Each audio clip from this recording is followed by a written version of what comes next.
دوستان عزیزم سلام، بهنام رستمی هستم و امروز میخوام بهتون این بامیه‌های جذاب و خوشمزه رو آموزش بدم. اگه میخواین زولبیاهای تردی درست کنینم وارد پیج بشین و پست قبلی رو ببینید، اونجا طرز تهیه‌اش رو بهتون گفتم. لطفاً سابسکرایب هم یادتون نره. اول آردمون رو الک میکنیم، 2 بار حتما آرد رو الک کنید. حالا 1 لیوان آب میریزیم توی قابلمه و شعله رو روشن میکنیم تا آبمون کم کم به جوش بیاد.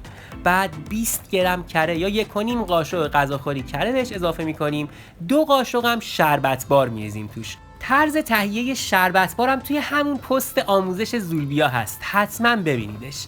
وقتی موادمون رو با هم مخلوط کردیم و همشون زدیم و کره آب شد، وقتی که شروع به قلقل خوردن کرد، یهو آردی که الک کرده بودیم رو میریزیم توش و شروع میکنیم به هم زدنشون تا جایی همشون میزنیم که موادمون خودش رو بگیره و دست بده. ببینید به این صورت.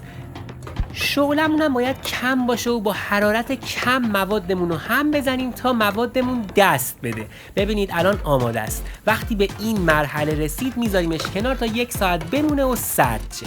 حالا یه دونه تخم مرغ میشکنیم توش و با چنگال شروع میکنیم به هم زدن موادمون تا کاملا به خورد هم برن. بعد تخم مرغ دوم رو هم میشکنیم و حالا با همزن برقی حسابی همشون میزنیم تا موادمون کاملا با هم مخلوط بشن و به یه خمیر نرمی برسیم. دیگه یه چند دقیقه‌ای باید همینجوری موادمون رو هم بزنیم. یه ظرف گودم انتخاب کنید که مواد به بیرون پرت نشن. حالا یه مقدار وانیل بهش اضافه میکنیم و باز با همزن برقی همشون میزنیم. اونقدری باید موادمون رو با همزن برقی هم بزنیم که به غلظت دلخواهمون برسیم. ببینید این خمیریه که من میخوام باهاش بامیه درست کنم. به این غلظت که رسید آماده است. نگاه کنید یه مقدار سفته. اگه شلتر از این مقدار باشه بامیه هامون خوب شکل نمیگیرن. این غلظت مد نظر ماست. حالا موادی که آماده کرده بودیم رو میریزیم توی قیف و با ماسوره پنجره‌ای به بامیه هامون شکل میدیم و به این صورت میریزیمش توی روغن سرد. به این صورت در هر ابعادی که دوست داریم به بامیه هامون شکل میدیم و با یه قیچی میبریمش و میندازیمش داخل روغن. اینم از بامیه های من. هم میتونید بزرگتر درست کنید، هم میتونید کوچیکتر. حالا میذاریمش روی حرارت و با شعله خیلی کم سوزنی میذاریم که بامیه هامون بپزه. تقریبا 7-8 دقیقه زمان میبره تا بامیه ها کاملا بپزن. اگه اول شعله‌تون روشن باشه و روغن داغ باشه بامیه رو بریزید توش، بیرونش میپزه، داخلش خام میمونه. پس شعله از اول خاموش باشه، روغنتون سرد باشه و بامیه ها به این صورت بعد از 7-8 دقیقه هم داخلشون میپزه هم بیرونشون طلایی میشه.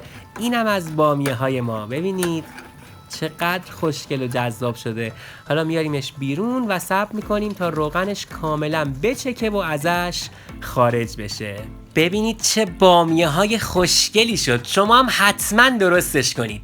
حالا میریزیمش توی شربت بار و حدود 1 دقیقه داخل شربت میغلطونیمش تا همه جا شربتی بشه و شربت به خوردش بره. آموزش شربت هم که گفتم توی پست طرز تهیه زولبیا هست. حالا از شربت خارجش میکنیم و به به به، ببینید چه بامیه‌ای شد. جاتون خالی و بهشت زیر دست آشپز هاست و بس نوش جانت.